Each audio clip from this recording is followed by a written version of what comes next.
नगर आणि टापरगाव म्हणून एक गाव आहे. टापरगाव, रोईखेडा ह्या भागामध्ये आपण एकदम 7-8-10 एकर तुरीचा प्लॉट बघतो बरं का. आता 7-8-10 एकरमध्ये त्यांनी शेंडे खुडण्याचा कार्यक्रम घेतला आणि तुरीचे शेंडे खुडणं अतिशय महत्त्वाचं आणि हे त्यांनी सांगितलं अवलोकन केलं आणि तुरीचे शेंडे खुडून आज फुटव्यांचा म्हणजे बाजार भरून घेतला बरं का. फुटवे आणि तुरी फुटवे आणि सारखे फुटवे एखादा अर्धा राहून गेला असतं तर त्याची ही परिस्थिती बरं का. आणि राहिला तर कुठेच नाही, परंतु एखादा अर्धा बायकून राहून जातो म्हणून हे शेंडे खुडण्याचा कार्यक्रम केला घेतला. आपण त्याचा परिचय करून घेऊ. राम राम भाऊ, तुमचा जरा परिचय करून द्या आम्हाला. माझं नाव पुरुषोत्तम भाऊसाहेब मोहिते. हा, मोठं. तुमचं बोला जोरात. मोहिते. आता मोहिते साहेब, तुम्ही हे जे 5-6 एकर रान 10-12 एकर रान शेंडे खुडण्याचा कार्यक्रम घेतला आणि शेंडे खुडून घेतला, याचं म्हणजे अनुभव होता की अनुभव माहिती करून घेतला?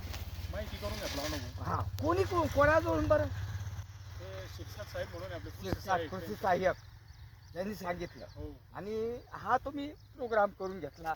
अतिशय आनंद झाला आणि आज जास्तीचे शेंडे खुडल्यामुळे किंवा एक ठेवल्यामुळे उत्पादन कमी होतं आणि एक शेंडा खुडल्यामुळे जास्तीची फूट जी निघली ती अतिशय आनंदाची आहे. आता महिलांनी हा शेंडे खुडण्याचा कार्यक्रम घेतला. तुम्ही इथं तुमच्या घरी काही तुरी आहे? तुरी तुमच्याकडे 2 पाट कापसातले असं तर बोला, तुम्ही जोरात बोला. भाऊचं पाहून तुम्ही काय केलं नाही? भाऊचा प्रोग्राम तुम्ही शेंडे खुडले भाऊचे, तर तुम्ही सुद्धा हा प्रोग्राम घ्यावा. आणि शेंडे खुडण्याच्या कार्यक्रमाला आता फक्त 4च दिवस राहिले बाकी, नाही तर लागवडीपासून 40 दिवसाच्या अंतरात हे शेंडे खुडल्याच गेले पाहिजे. नाही तर एखादी रामकाठी वाढते तशी तूर वाढते आणि तुरीमध्ये उत्पादकता कमी येते. म्हणून शेंडे खुडण्याचा कार्यक्रम अतिशय चांगला आहे आणि हा स्तुत्य करण्यासारखा आहे. भाऊने जे शेंडे खुडले मोहिते साहेबांनी, हे अतिशय आनंद झाले आज. आणि आज यांना व्हिजिट झाल्यामुळे हा शेंडे खुडण्याचा कार्यक्रम मस्त आला. इतर तुम्ही तुरी बघा, त्या अशा शिबुळ्या अशा शेलाट्या आहे बघा, आणि सड्या वाहत्या येत्या आणि वाढता येत्या आणि बाकीला फुट आहे का त्याला?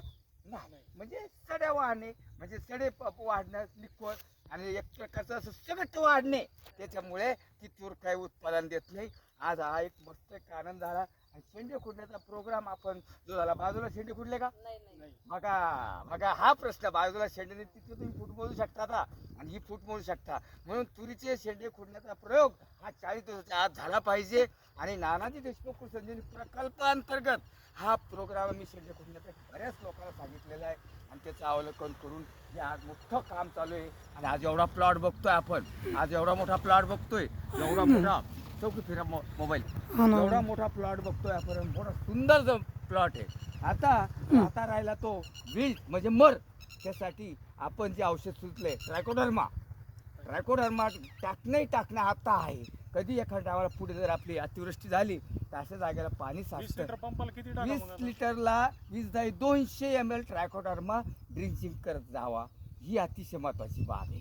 आणि एकदाच ड्रिंचिंग झालं की त्याचं जीवाणू वाढत राहतं, ट्रायकोचे जीवाणू वाढत राहतं इथं आणि विल्ट होत नाही, कॉलर रॉट होत नाही. इथं कॉलर रॉट येतो. ह्या कॉलर रॉटमुळे सगळं झाड बसतंय. आणि खत बाजूलाच याला फार भरू नका देऊ. खत टाकले तुम्ही हे काय करा, जागीच भर द्या याला. इथे हे जर भरायला लागतं आणि चालतं निघतं. म्हणून कॉलर रॉट होतो, रूट रॉट, कॉलर रॉट, फाटप थोरा, हे 3 याच्यात येते बरं का. आणि मग आपलं हे होऊन जातं, मरते. म्हणून रूट रॉट, कॉलर रॉट आणि फाटप थोरा या 3 रोगापासून वाचवत असेल तर माझं म्हणणं आहे ट्रायकोडर्मा घ्या. धन्यवाद, नमस्कार. बंद कर.